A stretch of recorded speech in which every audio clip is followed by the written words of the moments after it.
Hello friends. आज हम संघ की विधायिका के बारे में पढ़ेंगे। तो स्टार्ट करते हैं। संघ की विधायिका क्या होती है? भारतीय संघ की विधायिका भारतीय लोकतांत्रिक प्रणाली का एक महत्वपूर्ण अंग है, जिसे संघीय संसद के रूप में भी जाना जाता है। ये विधानमंडल सरकार के तीन प्रमुख अंगों में से एक है। अन्य दो कौन कौन सी है? कार्यपालिका और न्यायपालिका। संघ की विधायिका का प्रमुख कार्य संविधान के अंतर्गत कानून बनाना और देश की नीतियों को नियंत्रित करना है ना। सबसे प्रमुख कार्य क्या है संघ की विधायिका का? कानून बनाना। अब संघ की विधायिका का ढांचा और संरचना क्या है? संघीय विधायिका को संसद कहा जाता है, जो द्विसदनी प्रणाली पर आधारित है। इसमें दो सदन होते हैं। कौन कौन से सदन होते हैं? लोकसभा और राज्यसभा। पहला लोकसभा के बारे में जानते हैं। लोकसभा क्या है? सदन में जो लोगों का सदन कहलाता है ये लोकसभा, जिससे हम अर्थ निकाल सकते हैं। लोकसभा भारतीय संसद का निचला सदन है या निम्न सदन है, जिसमें सदस्यों की संख्या अधिक होती है। ये सदन सीधे जनता द्वारा चुने गए प्रतिनिधियों से बनता है, जो देश के विभिन्न निर्वाचन क्षेत्रों से चुने जाते हैं। वर्तमान में लोकसभा में 552 सदस्यों का प्रावधान है, जिसमें जिसमें 530 सदस्य राज्यों का प्रतिनिधित्व करते हैं, जबकि 20 सदस्य केंद्र शासित प्रदेशों का करते हैं। तो एंग्लो इंडियन समुदाय राष्ट्रपति मनोनीत करते थे, है ना। पहले एंग्लो इंडियन का मनोनयन होता था, परंतु इसे अब समाप्त कर दिया गया है 1920 में। अर्थात अब मनोनयन नहीं होता है। ठीक है। तो कितने सदस्य हो गए टोटल? 550। क्योंकि दो जो मनोनीत होते थे एंग्लो इंडियन, उसका प्रावधान समाप्त कर दिया गया है। नेक्स्ट आता है हमारा राज्यसभा। इसे राज्यों का सदन भी कहते हैं। ये उच्च सदन कहलाता है। भारतीय ये राज्यसभा भारतीय संसद का ऊपरी सदन है, जिसमें राज्यों और केंद्र शासित प्रदेशों का प्रतिनिधित्व होता है। इसके सदस्य राज्य विधानसभाओं और केंद्र शासित प्रदेशों के विधानसभा सदस्यों द्वारा चुने जाते हैं। राज्यसभा में अधिकतम 250 सदस्य हो सकते हैं, जिसमें से 238 सदस्य राज्यों और केंद्र शासित प्रदेशों का प्रतिनिधित्व करते हैं, जबकि 12 सदस्य राष्ट्रपति के द्वारा मनोनीत किए जाते हैं। राज्यसभा एक स्थायी सदन है, अर्थात इसका विघटन नहीं होता है जैसे लोकसभा का विघटन होता है, और इसके एक तिहाई सदस्य हर 2 वर्ष बाद सेवानिवृत्त हो जाते हैं, जिससे क्या होता है? सदन निरंतर चलता रहता है। अब हम देखेंगे संघ की विधायिका के प्रमुख कार्य क्या क्या होते हैं, अर्थात लोकसभा और राज्यसभा मिलकर किस तरह का विधायिका के कार्य करती है। आपको पता होगा कि भारतीय संसद किससे मिलकर बनी होती है? भारतीय संसद मिलकर बनी होती है, हम देख लेते हैं। भारतीय संसद राष्ट्रपति, ना, प्रेसिडेंट, लोकसभा और राज्यसभा से मिलकर भारतीय संसद का निर्माण होता है। तीन अंग इसके अनिवार्य होते हैं। अब हम देखेंगे विधायिका का क्या कार्य होता है। सबसे प्रमुख कार्य होता है कानून का निर्माण, लेजिस्लेशन फंक्शन। संसद का मुख्य कार्य कानून बनाना होता है। विभिन्न विषयों पर जैसे केंद्र सूची, राज्य सूची और समवर्ती सूची के अंतर्गत कानून बनाए जाते हैं। संसद सामान्यतः केंद्र सूची पर ही अपने अधिकार होता है, परंतु राज्य सूची पर अगर कोई राष्ट्रीय महत्व का मुद्दा हो तो उस पर केंद्र सरकार भी मतलब केंद्र सरकार भी कानून बना सकती है ना। आपको पता होगा भारतीय संविधान की जो 7वीं अनुसूची है ना, 7वीं अनुसूची है, इसमें तीन सूचियां होती है। कौन कौन सी सूचियां होती है?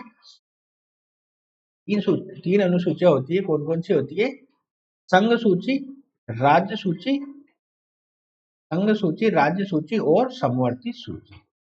तो जो संघ सूची है इस पर कानून बनाने का अधिकार केंद्र को होता है। राज्य जो अनुसूची होती है इस पर कानून बनाने का अधिकार राज्यों को होता है, और समवर्ती सूची जो होती है इस पर कानून दोनों बना सकते हैं, संघ भी बना सकता है, राज्य भी बना सकता है। परंतु कुछ विशेष परिस्थितियां होती है जिसमें राज्य सूची पर संघ भी अपना कानून बना सकता है। अब वित्तीय कार्य हम देखें तो संसद देश के वित्तीय मामलों में महत्वपूर्ण भूमिका निभाता है। कोई भी कर संसद की अनुमति के बिना नहीं लगाया जा सकता है। हर साल संसद में बजट पेश किया जाता है, जिसमें सरकार की वित्तीय योजनाएं, खर्च और कर का प्रावधान होता है।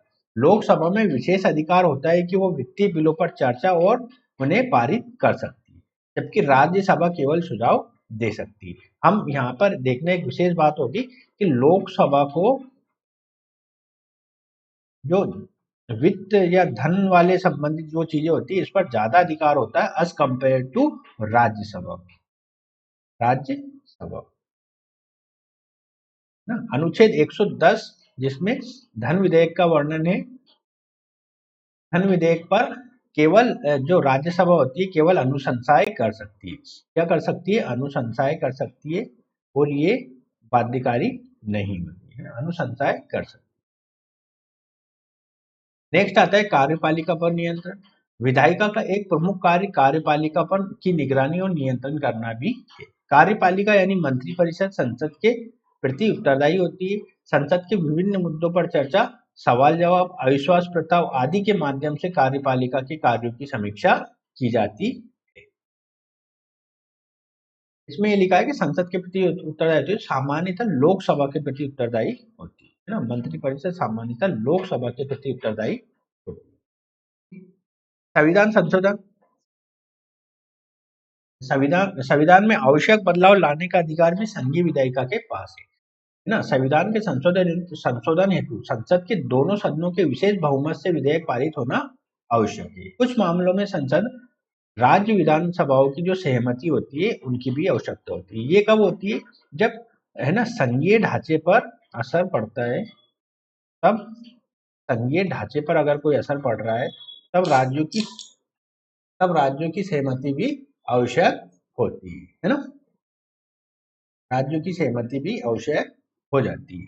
आपने देखा होगा जो जीएसटी कानून जब बना था तो राज्यों की सहमति भी ली गई थी, है ना। संविधान संशोधन कौन से आर्टिकल के तहत किया जाता है? और आर्टिकल 368 के तहत इसमें संशोधन होता है। संविधान में संशोधन अनुच्छेद 368 के तहत होता है।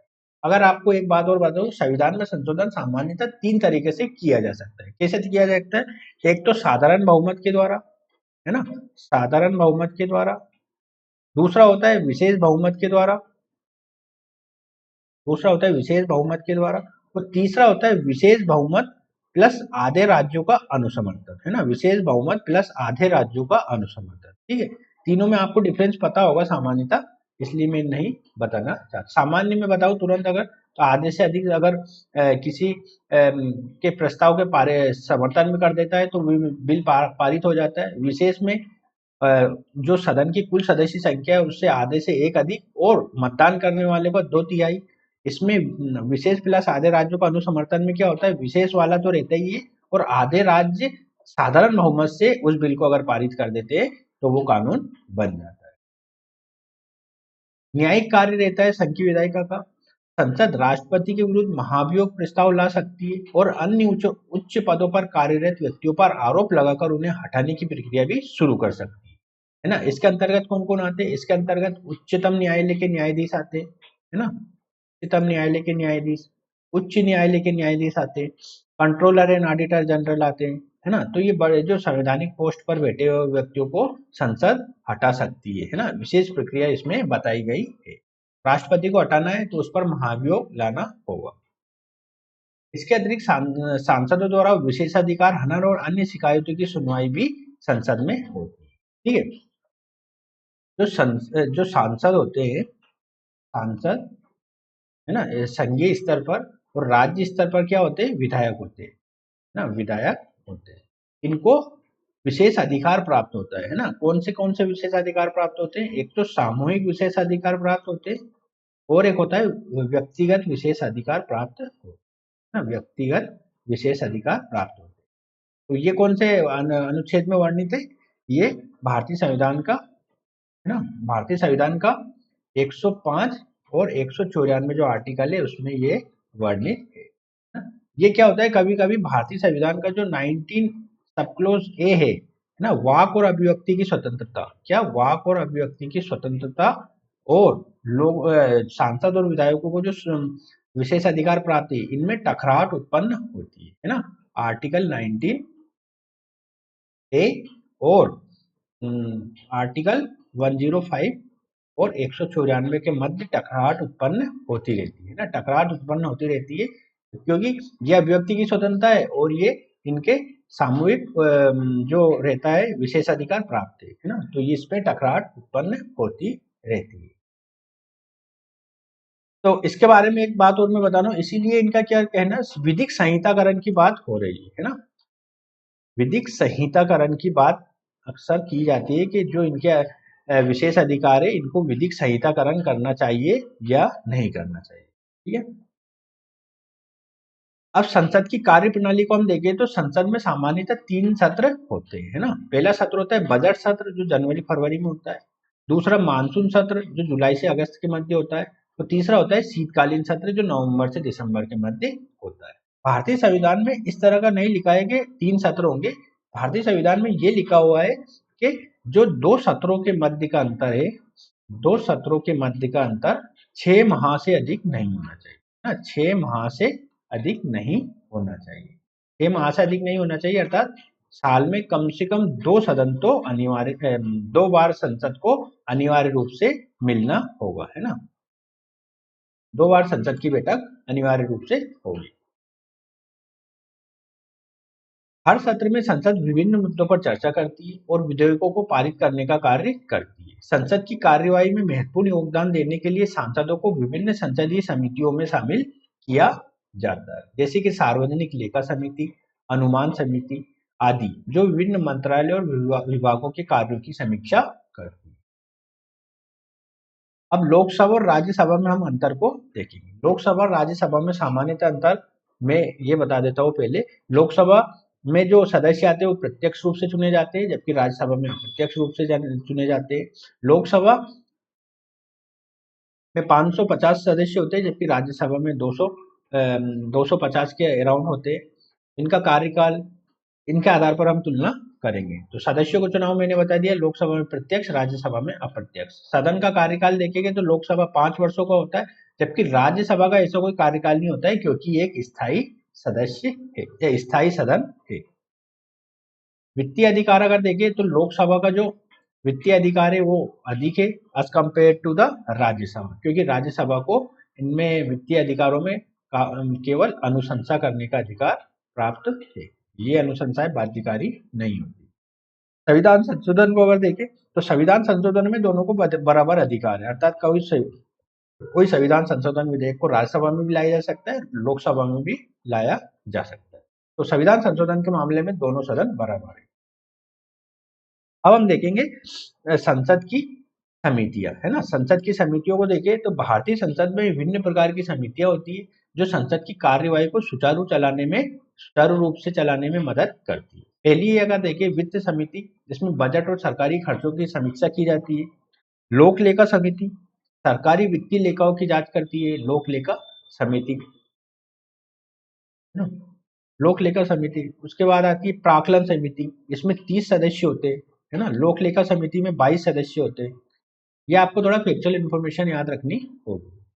प्राक्कलन समिति क्या करती है, विभिन्न सरकारी योजनाओं की जांच करती है। विधायी समिति होती है, जो नए विधेयकों पर सलाह और समीक्षा प्रदान करती है। तो निष्कर्ष के रूप में क्या लिख सकते हैं, भारतीय संघ की विधायिका का उद्देश्य देश के कानून निर्माण में पारदर्शिता और कार्यपालिका पर नियंत्रण रखने के लिए बनाए रखना है।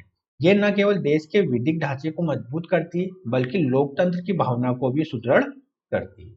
विधायिका के कार्य भारत में लोकतंत्र की जड़ों को मजबूत बनाने के साथ साथ आम जनता की जरूरतों और आकांक्षाओं का प्रतिबिंब भी होते हैं। भारतीय संसद देश के विकास, सामरिक नीति निर्माण और न्यायपूर्ण समाज के निर्माण में महत्वपूर्ण भूमिका निभाती है। अगर संघ की विधायिका में और छोटे मोटे टॉपिक को हम देखें तो इसमें आता है एक राज्यसभा की प्रासंगिकता, ना। राज्यसभा की प्रासंगिकता, है ना। प्रासंगिकता कैसे देखेंगे हम यहाँ पे, ये देखेंगे कि राज्यसभा कितनी प्रभावपूर्ण तरीके से अपना कार्य कर रही है। सामान्यतः राज्यसभा को क्या देखा जाता है, विशेषज्ञ सदन के रूप में माना जाता है। विशेषज्ञ सदन के रूप में माना जाता है क्योंकि इसके 12 सदस्य मनोनीत किए जाते हैं, है ना। 12 सदस्य मनोनीत किया जाता है और राज्यों को मुद्दे उठाने में भी ये काफी महत्वपूर्ण होती है।